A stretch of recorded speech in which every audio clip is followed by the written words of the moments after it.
Hello, hello, and welcome back to Baki Taki, Season 5, Episode 12, I think. This is the last one before the finale. The episode's called Dress, and to help me out, we've got our international correspondent. It's Marcus. Hey Steve, glad to be here again. Just snuck in right before the finale. Yep. Yeah, it was funny because you actually wanted to do the finale, even though it was claimed Yeah, by.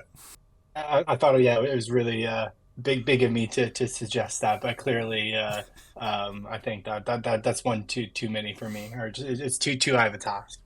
Yeah, but the penultimate episode's pretty good too. So, Marcus, you've been on a few times. I have a new question for my guests in this final season. Uh, it's funny because you only have one episode, but what do you want to see in the finale? Like, what do you want to see in this one episode that's left that could help tie up the story of Baki? I just before that note, I'm really curious now what you're gonna do when it comes to the actual finale. I mean, you're always. I mean, it'd be quite funny actually. We stick with the same question, and see how the guest responds. But um, yeah, for the one episode that there's left, I mean, I think it ended on a really abrupt cliffhanger. I don't know if we should get that far into it at the moment, but I think just seeing how that resolves itself with the fight between Baki and is it Yushiro? I say Yujiro. It's funny. It's Yeah, definitely the I name think people have the I'm most problem with on this show. yeah, I think though that like obviously seeing how that all resolves itself and whether or not this family therapy of fighting each other will work out for them in the end. A new controversial type of family therapy. No holds barred.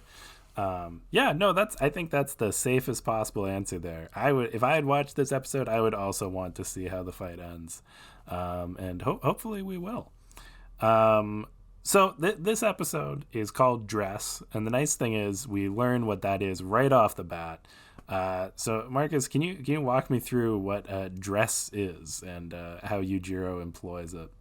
Yeah, sure. So, I mean, when I originally read the description on Netflix for the show, for this episode in particular, I was really curious what this would actually look like in practice because um, the way it's described basically is basically giving someone a twirl or a pirouette in the air very fast, almost in a kind of figure skating maneuver.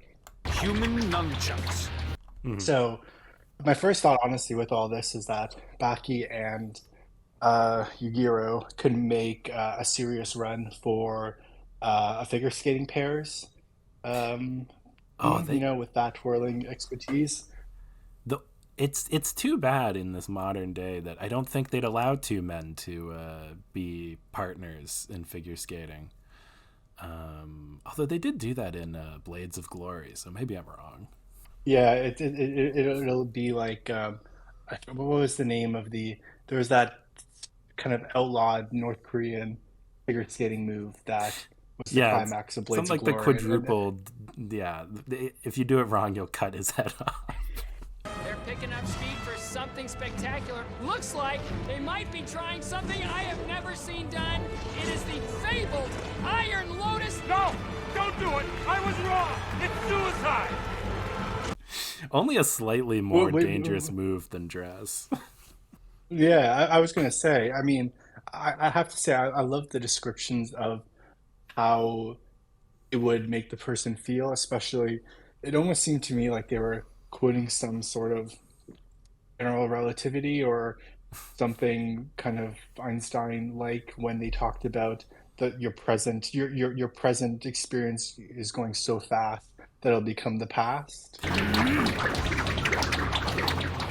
Human nunchucks. Just what is the person that it's being done to seeing as it happens? Not seeing, but saw. The view they have switches at an ultra-high speed, so it changes in an instant to the past and then to a memory.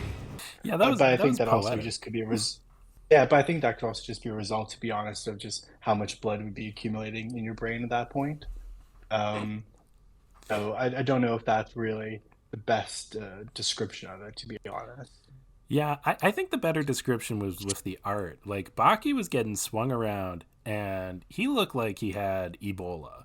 Like, he had blood coming out of every orifice in his face in almost a continuous stream. I was surprised he got up after this, to be honest.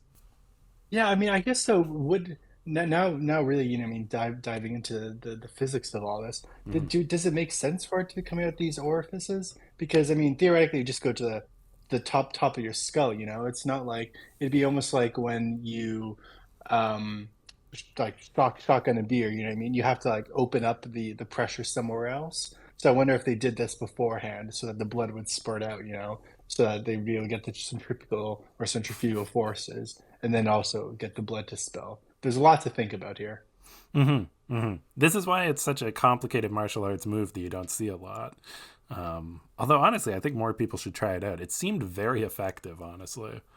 Uh, Did it though? I mean, my issue with all these like death-defying moves or kind of crazy finale moves that they have in Baki from the limited experience that I've seen is I feel everyone is presented as, oh, this one's going to be the ultimate move, and then the person recovers about 2 seconds later. it is So crazy. Yeah. It's crazy how well he recovers from this. I don't think anything's as big of a flex though as I mean it wasn't during the dress bit of the fight. Mm-hmm. It was during the bit when I think Euro just got really mad and started just going at Baki. But when he created the samurai doll in his hands as he was being flung through like all these objects. Yeah, that was pretty impressive. That was part of dress, but just to set the scene a little bit. So after swinging him around like a nunchuck, which we Oliver has a great quote where he says, "Nunchucks aren't simply a tool you use; they're also a weapon," which I found hilarious. He's a weapon unlike any I've ever seen. A weapon. Of course, that's it. Nunchucks aren't simply a tool you use. They're a weapon. Yujiro literally uses Baki like a hammer to break a car into pieces, swinging him around like a nunchuck to the point that the sedan is just destroyed. And then we find out that Baki not only every time he hit protected himself mid-fling, but he was able to make a tiny little samurai toy out of the nuts and bolts of a car. One by one, I took pieces and I joined them. Unfortunately, it didn't turn out quite as cool as I wanted it to. Its arms and legs are rough. That he wasn't very proud of. I loved that. Were you surprised that he was able to do that? Yeah, I mean, I think that whole scene was. I was trying to follow. I mean, I think with all Baki scenes, I was trying to follow what was going on and failing miserably. But the idea that somehow he was able to repel all the objects from him seemed to be quite the, as they say, quite the OP force, as it were, Mm-hmm. because then nothing at all hit him. Although I have to say, it was nice that there was some continuity in the sense that Yugiro didn't. He made a comment afterwards that he didn't feel basically the vibrations of Baki being slammed to smithereens through all these objects. Um, so that was nice. I do have to say though that I mean at one point they mentioned that there's such a crowd gathered there that I worry that these pieces that he's repelling away from him are just being shot into the crowd as collateral damage.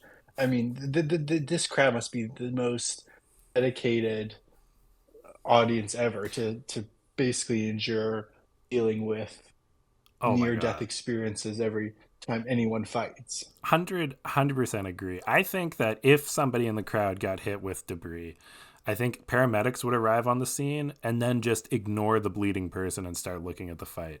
Like everybody is transfixed in this father-son fight. It's insane how into it people are. I say as somebody who made a Also, I mean, podcast to talk about it. I feel like this is a bad question to ask. so late into this discussion. But what exactly are they fighting about? It's a great question. Originally, there's some beef between Baki and his dad. Like, Baki's dad did kill his mom and all that. But to be honest, it seems like at the end of the day, they both just want a father-son relationship. And this is just something that, something that you do with your dad. Fight them in the streets. You ever been there? No, no. Can't say I have. So, I mean, Missing out. yeah, I've never been. Yeah, I've never been whirled around in a motion that's made blood go out all my orifices. I have to say. So from that angle, you mean I had a good childhood. If that's the level we're talking about. That is, yeah, Um, that's the bar. um, but no, I'm just kidding. All reality, of course. But I don't know why interview Steve didn't pick up on this. Why is he kidding? Is Marcus implying that this happened to him in reality? I don't know. So that's something we can all have our own opinions on. the the bit that also was just crazy to me as well was I found later on when so this lady who shows up, I presume that was Baki's girlfriend, partner of some Yep, nature. Baki's longtime girlfriend Oh, Kozue.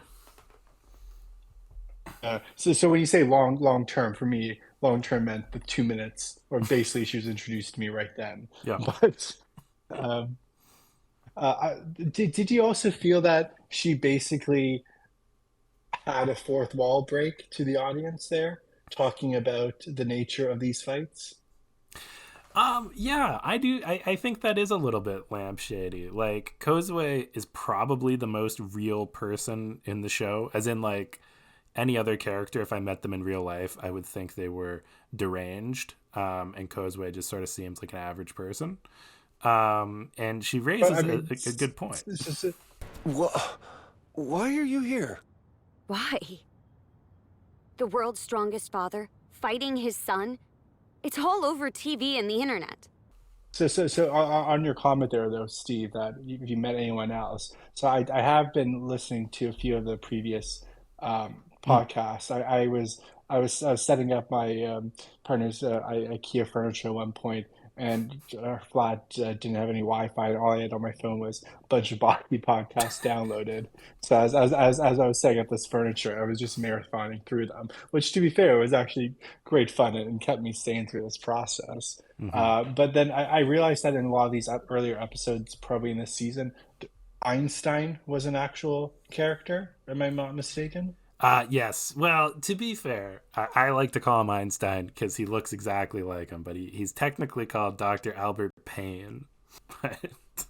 And he's a I biologist. assume I assume Payne spelled the Germanic way. Oh, I don't know. I can't remember. You know what? Yeah, let's go for it. Why not? Dr. Payne. Okay, okay. So then that because I was going to say, I mean, if you had met Einstein in real life, that'd be a cool character to meet. But unfortunately, no, If it's I just met Dr. Payne. if I So met yeah. Dr. Payne in real life, I'd be deranged. I hate that guy so much.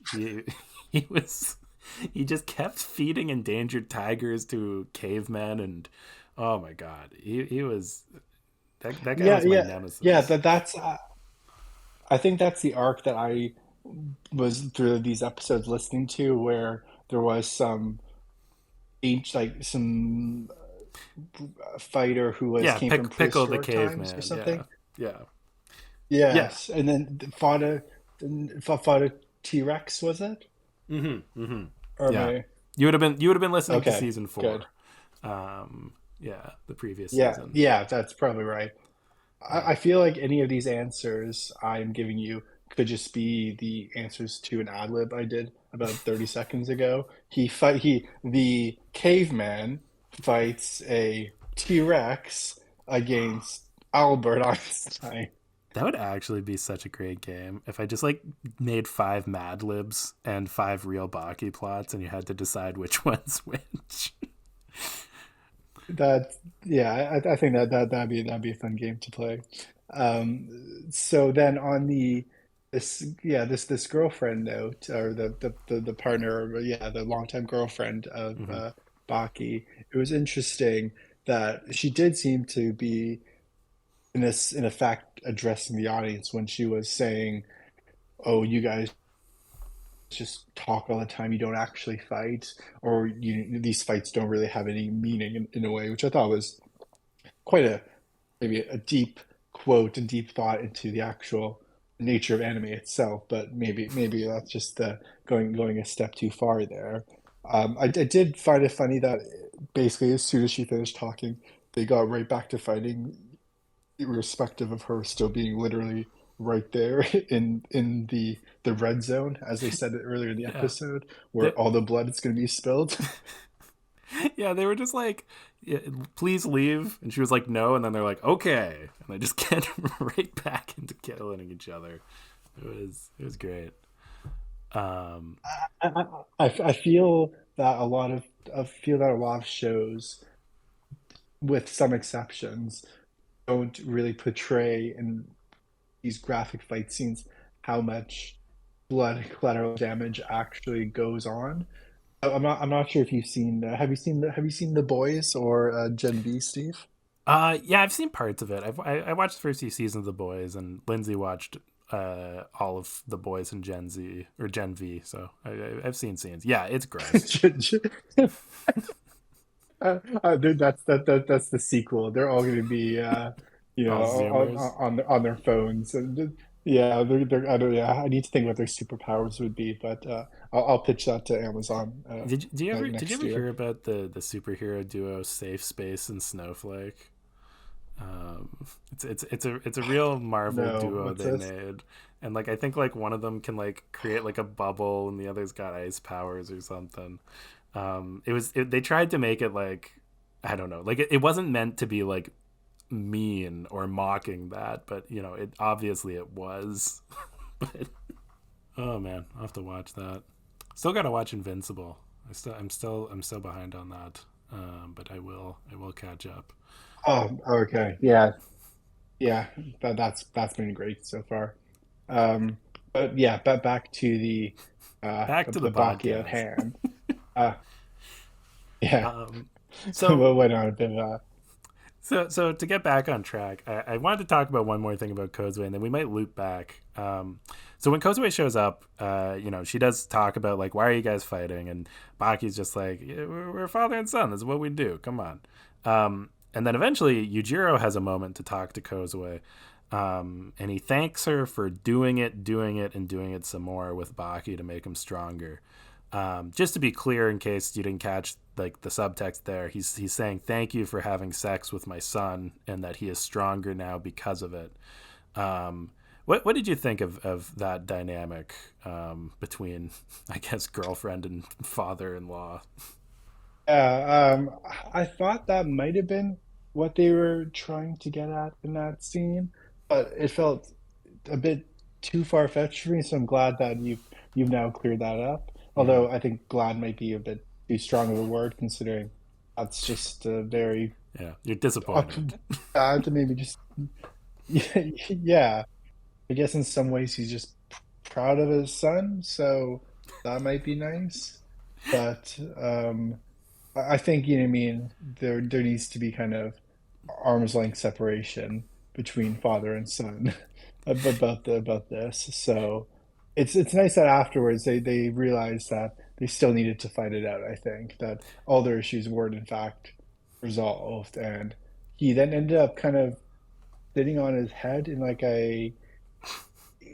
I honestly thought the way that the end of the episode was going to go was with him sitting on his father's head, reminding me of when you're young, you sit on your parents' head when you're at various like shows Yeah. and This is the parent-child relationship that all parents and children in the world ought to regard as their role model. Wow. Touching my dad's head. The skull of Yujiro Hanma. I've never really touched it like this before. What a wonderful night. You're completely right, Marcus. Like this fight, and this episode is just like 1/4 of the fight, but the choreography of this fight is so much more care was put into it than any other Baki fight. Like almost every moment has meaning towards it.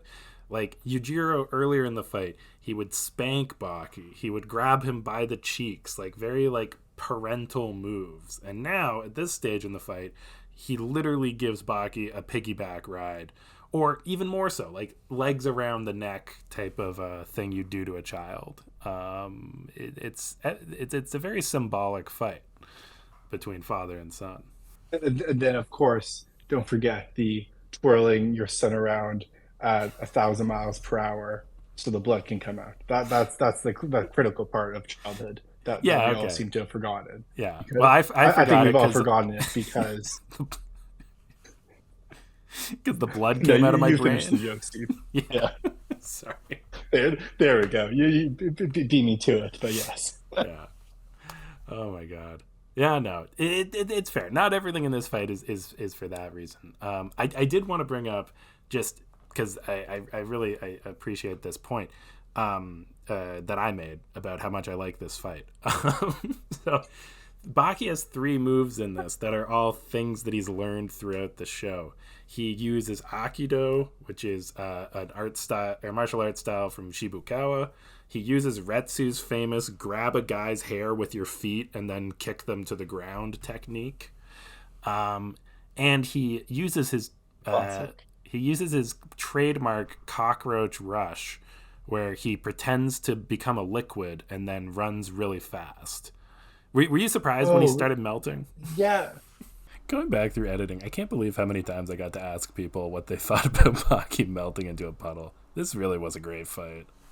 I was really confused at that bit. And I honestly thought there was an animation error or something. It starts melting. Do you want to... I can give you a quick science lesson on how it works. So you've heard all those stats, like, you know, if a cockroach was your size, he could run 160 miles an hour or something like that, right? Sure. So why can a cockroach do that and we can't? And the reason that the Baki author thinks is that it's because they don't have muscle fibers like we do. They just have liquid in their joints. It's almost like hydraulics is how they move. So we could never move as fast as them with our fiber-based muscles. So to get around this, Baki imagines that he was a liquid, and then he can move like a liquid.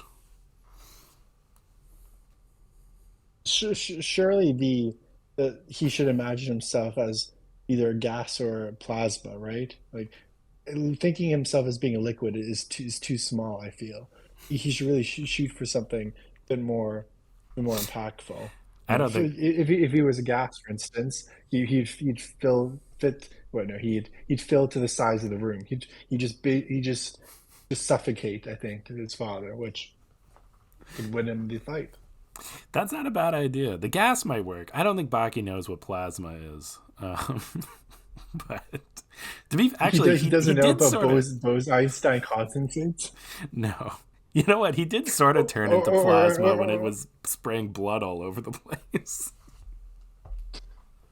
I will say there wouldn't be Bose-Einstein condensate. It'd be Bose-Alexander Payne condensate, according to you, Steve. There we go. So let's get that correct. Yes. I love that. Just rename everything. All right. What else do we have in this episode? I did want to touch on one thing we sort of jumped past. Just that Yujiro, because this fight is a culmination of the whole show, right? Like, we're seeing like Pickle the Caveman actually was in a few of these reaction shots. Mr. Oliver was watching. Dopo's in the stands. Like a lot of our characters from throughout the show are watching this fight take place. But the best callback was Yujiro mentioned the 5 death row inmates. At one time, they assembled 5 condemned criminals. They came from all around the world. Those 5 all had the right look. Their motto was, we want to know what it means to lose. I understand that kind of thing. So he sort of just brought attention to that he has the exact same goal that they did, really. Like, he has been so strong for so long that he wants to know what it's like to lose, is what he said. Although I prefer the go to Japan and taste defeat, as the original translation. Did what was your first episode was Dorian, right? So you remember the death row inmates a bit. Remember is a stretch. I should have rewatched the because I believe this is my third time, because I think my first two episodes, yeah, was Dorian, and then I had an episode about Mr. Oliver, I believe. Yeah, that would have made And sense.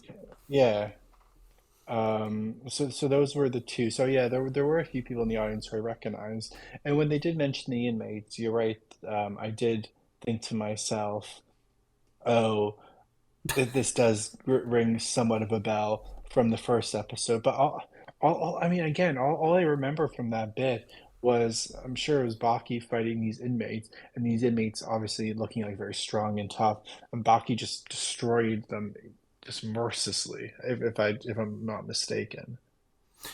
Yeah, yeah. Baki does rack all those guys eventually. Yeah. Editor Steve here. This is what we call sympathetic baby brain. I don't know what I'm talking about. Baki didn't touch like half these guys. Sikorsky, he has a good case for beating down. And Yanagi, he did that 2-on-1 fight. So you could say that too. But I don't think Baki ever met Doyle. Spec shot him. Spec just showed up, shot himself in the mouth, and then left. And Dorian, Baki did nothing to. So 2 out of 5, you could argue maybe was Baki. But anyway, just a little fact check on myself. All right. Moving on. I think we sort of covered most of the episode. The only thing I have in my notes we didn't cover is that Yujiro said that he went to the North Pole to get stronger, which I don't know what he did there. I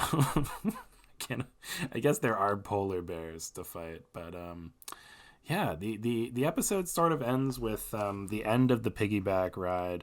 Baki and Yujiro both acknowledge that this fight is nearing the climax. It's got to end soon. And then Yujiro just sort of goes ham and pops Baki's eardrums, leading into our thrilling finale. There are rules. All things must pass. There is an end to everything. What did you think of the episode, Marcus? Yeah, I was just gonna say the ending shot really reminded me of is it season 4, season 5, Game of Thrones? I mean, Yeah. spoiler for anyone who's seen it, but I guess it's past the moratorium on spoilers at this point. But with Pedro Pascal's character's head just basically exploding like a, I don't know what the good analogy here would be, like Pedro thing that Pascal's head in explodes? Game of Thrones. Yeah, or like potentially Baki in Bakiyama. So yeah, we really come full circle on that analogy there. So that's Yeah. really useful for the fans. It was like some SAT What did I think of the stuff. episode? What did I think of the episode? I thought, yeah, the cliffhanger at the end really.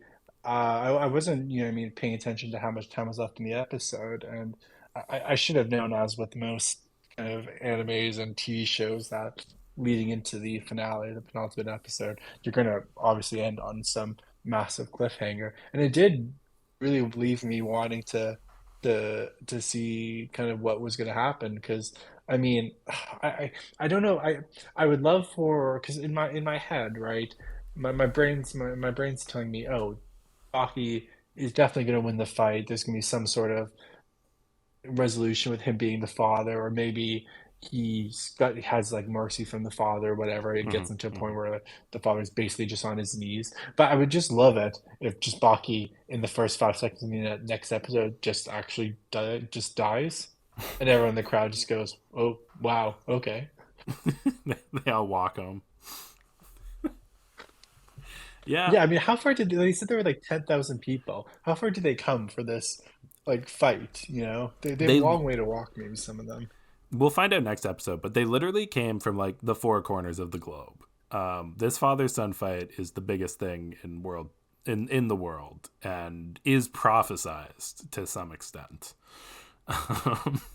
Which it's such a fun angle for this fight that like everybody cares so much about it. But if you ask like the people in it, they'll just be like, "Oh yeah, I guess I'm fighting my dad just because I want to, I guess." Like it's a real disconnect. I'm glad that there's entertainment for all. At least that's what really matters. Yeah, exactly. Oh man, do you think the show's gotten better over its multi-year run? So I mean, this is Baki Hama or Hana. I don't know how to say Hanma. it. Um, Hanma. Okay. Um, I mean, clearly, I'm already at a disadvantage if that's where my stumbling block is at the moment. Well, But it seems like your stumbling there's block two. is phonics. Like it's not like it's like a Japanese pronunciation. It's Hanma. Um, so there's two seasons of this, and then there's you said what, four seasons of the Yeah, original series? yeah. Different people group it in different ways. I'd say I'd say there's 5 seasons overall, but you could say 6. Oh, and then how? Because on Netflix at least the two series Baki and Baki Ama Hmm. are both are separated. So are they like what's the through line through them both, as it were? Well, what connects? Is it just the character, or is there a specific arc, I think or this what exactly? the closest thing to an overall arc. Like it's mostly the character, but to be honest, Baki just sort of fades away at times. Like the overall story is Baki's gonna fight his dad, and even though that doesn't matter for probably like half of the storylines, but that's the connecting thread is Baki wants to get strong enough to fight his dad. Editor Steve coming back in just to save that horrible answer. The other connecting tissue is everything. This is like a direct sequel. It's the same characters, time, studio. Like, it's everything's the same, except it's got a new title and a new theme song. I think I misunderstood at the time. Oh, that's nice. That they could hopefully get it resolved here at the end. Yeah. Oh, I think they crafted it well. All right. Well, any closing thoughts, Marcus? Um, I was thinking about this while I was out for a run yesterday. That are you going to have some kind of, well, I guess Balky's ending, so you couldn't really do this. But I know Seth, for instance, Phil's been on the episodes 4 or 5 times. Do you think you'll have some version of like SNL's Five Timers Club for Baki podcasts? That's a great question. No, because I've already had my 2 most common guests on for the season, and nobody else is going to beat their records. So I've missed that opportunity already. But you know, if 5 years down the line they reboot Baki and I start the podcast back up, I will start mailing out jackets to people on the 5th try. Um, it's a fun idea. I can't wait for Paul Simon to get his. Yeah. If he comes on once, I'll give him a jacket. Um, that'll be my recommendation this week. All right, well, that's all the Baki we've got to talkie, and that's our final normal episode. So listen in next week for the big finale, and I'll see you all next week. Thanks, Steve. Time it was, and what a time it was, a time of innocence, a time of confidences. Long ago it must be, I have a photograph. Preserve your memories, they're all that's left you. Well, I did say that I'd recommend Paul Simon. I actually do really like him. Although I'm not much of a music guy by artists, so I'm not gonna say like I'm a huge super fan or anything. But I do like quite a few of his songs. But that's not what I'm here to recommend. This is the final recommendation. I think it'd be weird to end the podcast with recommendations, so I'm not gonna do it next week. Probably give an update on where the podcast will be going. To sleep is where it'll be going, but where I'll be going, I'll try and give more details there. But in the meantime, I did have a few things that I just never got a chance to recommend because I got bogged down in my anime of the week format. So I'm just going to go over a few shows that I really liked, and maybe you'll enjoy them. And they're not even animated, except for one. All right, so these recommendations I think are a bit more mainstream. The idea here is that maybe you've already heard of this, and this will just be a nudge over the line than me bringing some forgotten treasure like Gamers, which I finished and was really good. But anyway, my friend of the podcast and wife, Lindsay, has been watching Criminal Minds lately, and whenever she watched Bones before this, and whenever she does, it just amazes me how much content shows used to have. Like, these shows ran for years, 20-hour-long episodes a season. I didn't watch too many of those, but two that I did, and I feel like I know they still hold up if you're in the mood for it. Lost. People say the ending's bad. It's not ideal, but I still think the show's good. And Boston Legal. It's topical from 20 years ago, but James Spader and William Shatner, and the writing is just so good. The music's good. I wanted to use it as an intro, but then I referenced Paul Simon. But those are two shows that I think you might want to look for if you're looking for lots of content to burn through. For comedies, the 30-minute format, I think I have very generic tastes. Community, Arrested Development, I think those are the top two. I think they're the funniest. I think Community has more heart. Arrested Development has more jokes per minute, but they are both just so well done. And they're both only 3 seasons long if you want to watch the good stuff. I honestly don't recommend going past that. I lied. I have multiple animated shows on here because BoJack, I think, is the best show on Netflix, BoJack Horseman. It's a tough show to watch at times, and I talked a lot about liking dumb shows. This is the smartest dumb show out there because half the time it's a real dive into mental health, and the other half of the time it is purposefully the dumbest show on Netflix. I think it's got episodes for every mood, and the voice acting's stellar. Give it a watch. The other best show on Netflix, American Vandal. This might be the most niche one on here. It's so good. So good. It's a parody of, true crime documentaries, sort of through the lens of a student film, and just watch it. It's got 2 seasons. They're both really good. Now, my final anime recommendation. It's funny because I did the rom-com roundup, and I honestly think I have a new potentially favorite rom-com. The thing is, Kaguya is also a rom-com, but this one was just so good. It's Golden Time. It's made by the same people, same author who made Toradora, but it was so Toradora's biggest strength is the way that they write characters. They feel like real people. But what Golden Time does is it has the same writer, and it doesn't take place in high school.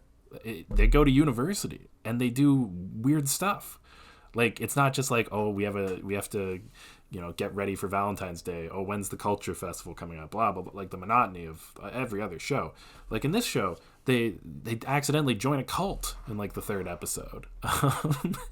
There's some weirdo aspects to this show, and I just really enjoyed it. I think that I'm the only person out there who'd give it a 10 out of 10, but I just found that I enjoyed every aspect of it, and I kept waiting for it to get worse because people would say it would, but I just didn't find that, and so I give it a big thumbs up. I think that I personally am overrating it. I don't think other people would give it a 10 out of 10, and I acknowledge that, but I'm gonna leave you guys on. I'm gonna play the entire song because I haven't been caught for copyright stuff yet, so I'm just gonna play the entire second OP to Golden Time. It is, when I first listened to it, I felt a visceral reaction of dislike. Like, you have to realize the first song that's the theme song to Golden Time starts with, like, in English, hand in hand, let's go party time. Like, it's so light and breezy. And the second song, it feels like you're having a panic attack. It feels like one of those, like Tim and Eric videos where, like, they don't know how to, like, end the music. It's so, but yeah, I heard somebody discuss it as, like, and I learned to like it as the show went on, because it's sort of a viewpoint into one of the main characters' heads. Like, they have, a very anxious, anxiety way of looking at things, like very insecure. And I think the music helps get that across. But even if that's tough to get across without watching the show, I just found it such an odd song that I thought it'd be a fun one to end recommendations on. So hopefully you enjoyed one of the probably 20 recommendations I gave. And if not, I'll see you back here one more episode. And then that's all the Baki I've got to Dagi. See y'all next week.